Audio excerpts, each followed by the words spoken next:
yang diajukan kepada responden dan terdiri dari 3 bagian, yakni judul angket, pengantar angket yang berisi tujuan serta petunjuk pengisi angket, dan item-item pertanyaan atau pernyataan.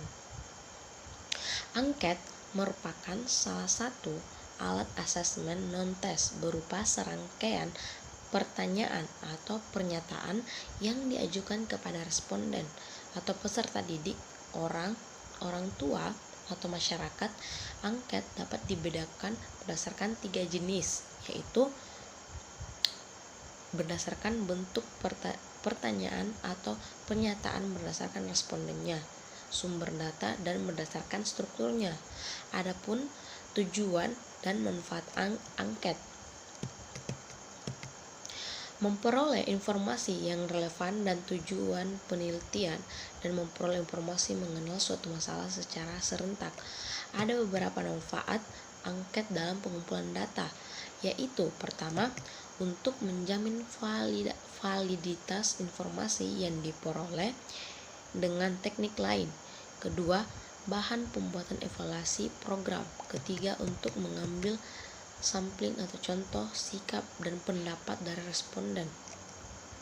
Selanjutnya, kelebihan dan kekurangan angket. Kelebihan yang dimiliki angket antara lain praktis, ekonomis, memudahkan tabulasi, dan angket tertutup dan mendapatkan jawaban yang luas pada angket terbuka.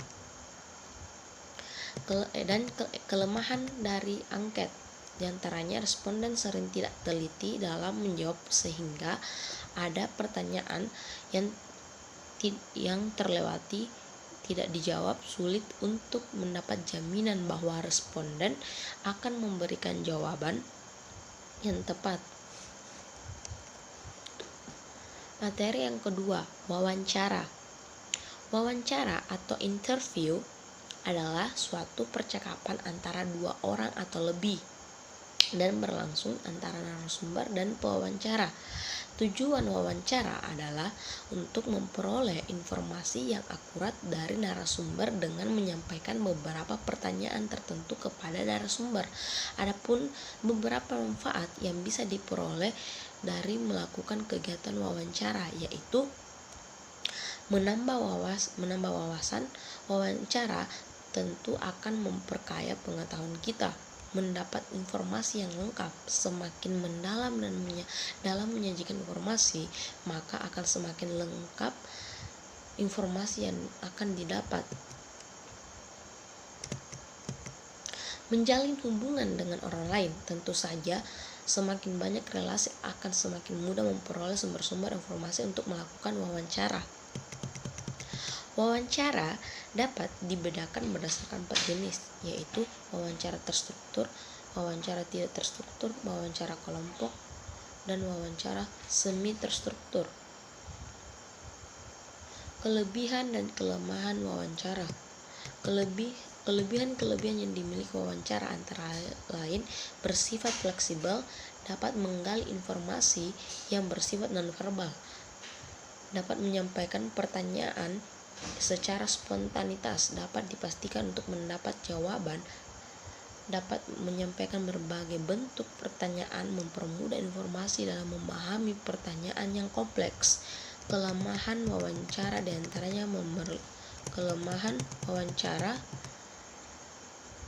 diantaranya memerlukan banyak waktu dan biaya. Materi ketiga, observasi. Observasi adalah proses sistematis dalam merekam pola perilaku manusia, objek, dan kejadian-kejadian tanpa menggunakan pertanyaan atau berkomunikasi dengan subjek. Proses tersebut mengubah fakta menjadi data. Istilah observasi diarahkan pada kegiatan memperhatikan secara akurat, mencatat fenomena yang muncul, dan mempertimbangkan hubungan antara aspek dalam fenomena tersebut. Observasi bertujuan untuk mendeskripsikan setting yang dipelajari, aktivitas-aktivitas yang berlangsung, orang-orang yang terlibat dalam aktivitas tersebut, dan makna kejadian yang dilihat dan perspektif yang mereka yang terlibat dalam kejadian yang diamati. Fungsi dari observasi yaitu menggambarkan perilaku manusia, verifikasi tentang perilaku yang dilaporkan, menggambarkan perbedaan atau kesenjangan antara perilaku dalam situasi testing dan situasi lain, konsistensi inkonsistensi perilaku, memberikan gambaran tentang perilaku yang tidak dapat diungkap oleh alat lain. Manfaat observasi. Manfaat dari observasi adalah sebagai peneliti kita jadi lebih memahami suatu kejadian yang diteliti lebih baik dan lebih dalam. Kadang peneliti juga menemui hal-hal baru dari penelitiannya, tidak hanya membuktikan hal-hal yang sudah diperkirakan. Hasil penelitian dari observasi biasanya dideskriptif sehingga membuat peneliti menjadi lebih objektif dan terbuka terhadap permasalahan yang diteliti. Kelebihan teknik observasi terletak pada kemudahan mengakses setting.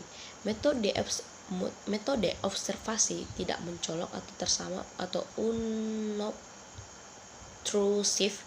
tidak menuntut interaksi langsung dengan partisipan. Kelemahan metode observasi. Metode observasi lebih mengarah pada persoalan validitasnya, karena bisa jadi peneliti kita melakukan observasi hanya mendasarkan pada persepsi atau kesan sendiri.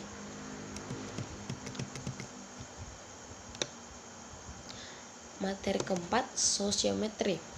Sosiometri merupakan metode pengumpulan data tentang pola struktur hubungan antara individu dalam suatu kelompok. Tujuan dari teknik sosiometri adalah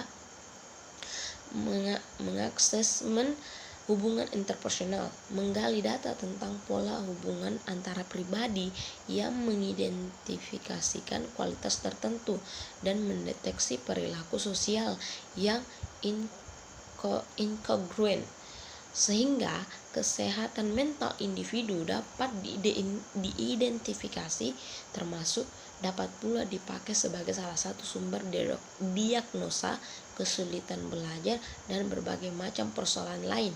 Selanjutnya, kelebihan dan kekurangan sosiometri. Kelebihan dari sosiometri adalah konselor memiliki peluang untuk memahami bentuk hubungan sosial yang terjadi antara peserta didik dan bimbingannya, dan dengan melihat bagaimana frekuensi hubungan yang terjadi, bagaimana intensitas atau kedalaman hubungan yang terjadi, bagaimana posisi popularitas peserta didik dalam kelompoknya, maupun bagaimana posisi peserta didik yang terisolasi. Informasi tentang fungsi individu dalam kelompok yang dihasilkan oleh sosiometri objektif sebab bersumber dari banyak individu. Kekurangan dari sosiometri adalah hanya dapat diterapkan pada kelompok peserta didik yang sudah saling mengenal dalam waktu yang cukup lama. Akuransi data penggunaan sosiometri yang sesuai tujuan sangat ditentukan oleh kemampuan guru pembimbing dalam menyusun angket sosiometri. Peserta didik tidak mudah untuk menetapkan pilihan teman, menetapkan intensitas hubungan yang selama ini terjadi, maupun saat menetapkan kriteria pribadi atau sifat-sifat anggota kelompok di kelasnya. Peran dan fungsi konselor. Pada proses asesmen menggunakan sosiometri, konselor memiliki peran dan fungsi.